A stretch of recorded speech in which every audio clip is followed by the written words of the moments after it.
We'll continue on with our discussion about the internals of parallel streams. Now I'm going to talk a bit more about what has to happen in order to partition the data into chunks. We've talked about this a little bit before, but now we're going to look at it somewhat more systematically. So how is a parallel stream partitioned? Well, we've already seen that there's this concept of a spliterator or splittable iterator, and we talked about earlier how this is used to do iteration. Now we're going to talk about how it's used to do partitioning. So earlier in one of the previous lessons, a couple weeks ago, I think it was maybe week 5 or 6 perhaps, I talked about how you could use a spliterator to advance through every element in a collection. So as you can see here, we start out with a quote. We start out with a quote, and the spliterator will then create us, the spliterator factory method creates us a spliterator, and we can walk through it and say, tryAdvance, tryAdvance, tryAdvance, and every time through it'll call the, it'll get the next element in this list of strings and print it. Now we're going to talk about something much more interesting. We're going to talk about how a parallel spliterator can partition all the elements in a source. So the way this works is it's actually done by the streams framework. So whenever you say .parallel stream as the factory method, that will cause the framework to call the stream support.stream class with true as the final parameter, and that will then go ahead and use this trySplit method we're about to talk about. And so the streams framework is what calls trySplit. The user's app does not call trySplit. In fact, the streams framework also calls tryAdvance under the right circumstances. So let's talk a bit about what trySplit is trying to do. So what trySplit is trying to do is it's trying to take the original input and it wants to split it up into chunks. And ideally, if all goes well, it'll split it up into chunks that are even and that can be split efficiently. That's the best of all possible worlds. If you have data structures like an array list, for example, that lend themselves to really easy splitting into really easy even splitting and efficient even splitting, life is really good.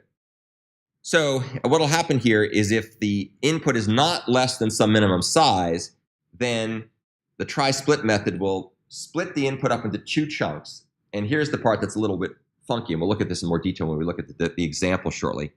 What it'll do is it will go ahead and create a new spliterator, which it will return from the trySplit method. And that spliterator will basically be the left chunk spliterator. And then the trySplit method will update the current spliterator to only contain the right-hand side elements. So it'll update the current spliterator to only contain the right-hand side, and it will return a new spliterator that covers the left-hand side. So that's what happens when you try to split.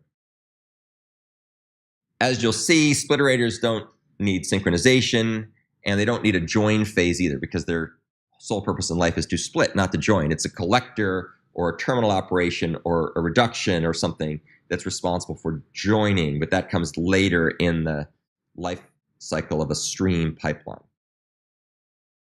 And this trySplit is performed recursively down the tree of split chunks until we get to a point where the input is less than or equal to some minimum size. Now, for some data structures, that minimum size is pretty obvious, right? So for something like an array list, you've even implemented something like this, or will need to. The array list basically splits it down till you get an element that's either 0 or 1. If it's 0, you're done. If it's 1, you're done. If it's bigger than 1, if the size of the input is bigger than 1, it has to split again. So it keeps splitting until it gets down to some atomic unit, which in the case of an array list is an element of size 1. So that's pretty obvious. In other cases, it's not so obvious. If you make a custom spliterator, then in that case, you may not want to split it all the way down to 1. You may want to stop at a certain point, because it turns out that the cost of splitting can eventually overwhelm the benefits of running things in parallel. And that's one of the mysteries of, it's part of the black art of parallel programming, is to know how much to split and how much to run in parallel. And there's sometimes a trade-off. So sometimes the effort of splitting things up is more than the win of running them in parallel. And that is especially true when we start dealing with string operations, operations on strings. And you'll see some examples of that shortly. When a chunk is less than or equal to the minimum size, then the spliterator is finished and it returns null.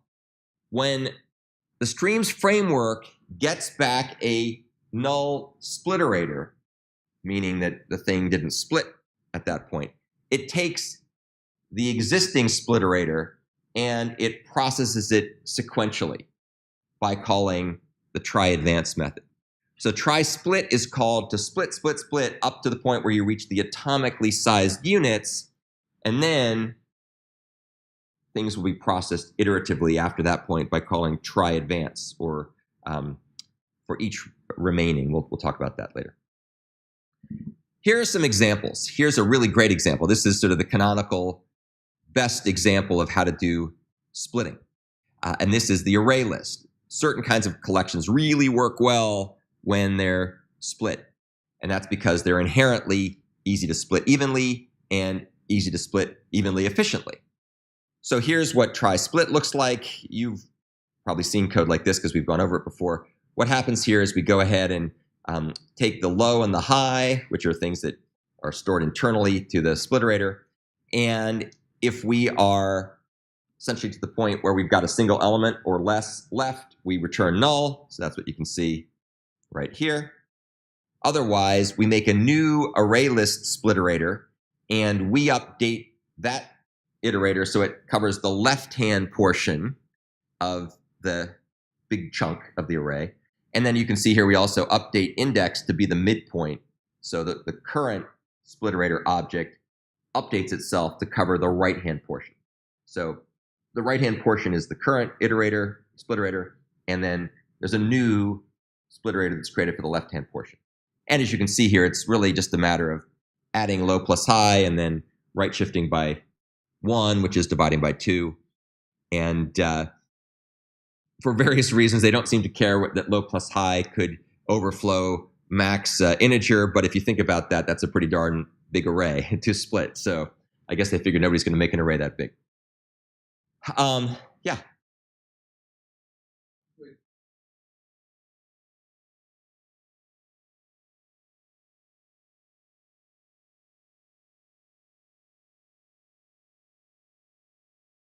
Sorry, I don't understand the question.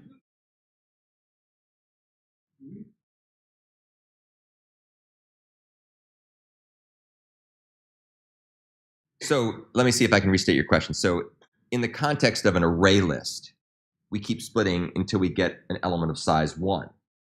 So what happens is that's the smallest unit that we're going to split things up into is an array of size 1, which is fine, right? That's or 0. It ignores it if it's 0. If it's bigger than that, we're going to create a new ArrayList spliterator and have that recursively split. So that's the way it works for ArrayList. So for ArrayList, it splits it down until you have 0 or 1 elements left.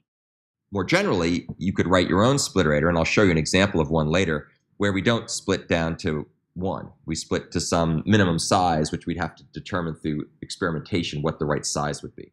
But for ArrayList, it's going to go down to 0 or 1. And that's just because I don't actually know why they did that way, but I guess they must have done some experimentation and found that that was going to maximize parallelism. And splitting is so darn fast with an array list, it just doesn't matter that you end up with very small elements that can run in parallel.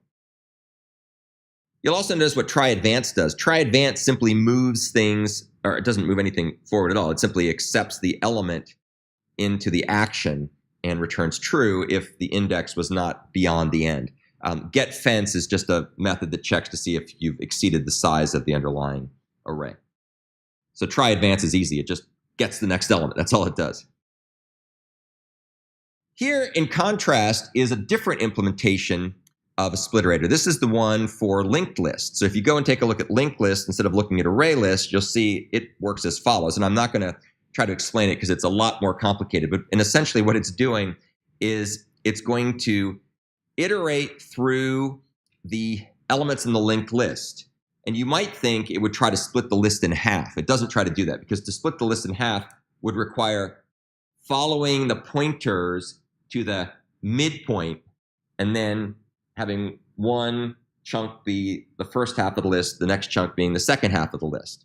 And that would take, linear time, O of n time, to find the midpoint, because of course a linked list doesn't let you randomly access any elements. So you have to go and march through the list item by item to find the midpoint. So they don't do it like that. Instead, they go ahead and go through and sort of chunk things up into batch unit-sized chunks. And again, you'd have to look at the code to really understand what it's doing.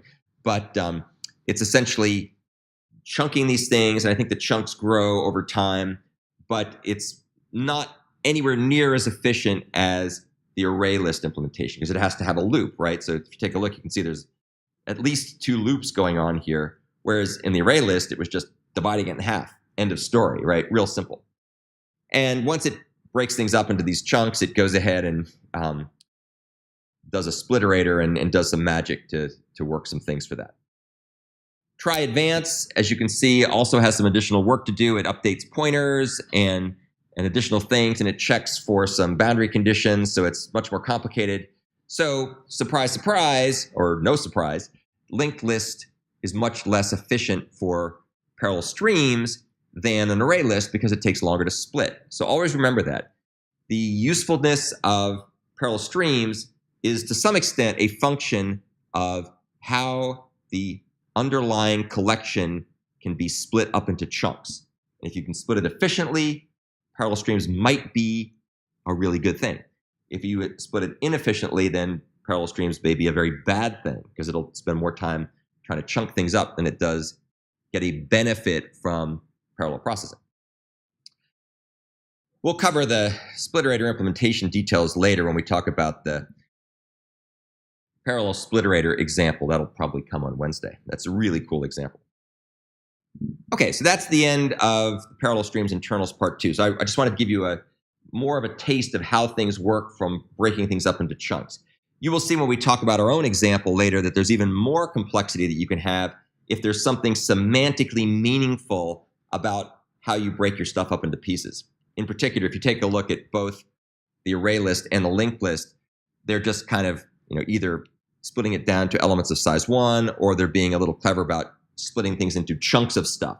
But the chunks are just a matter of how big the chunks are. There's nothing semantic about the contents of the linked list or the array list that has anything to do with how the splitting takes place.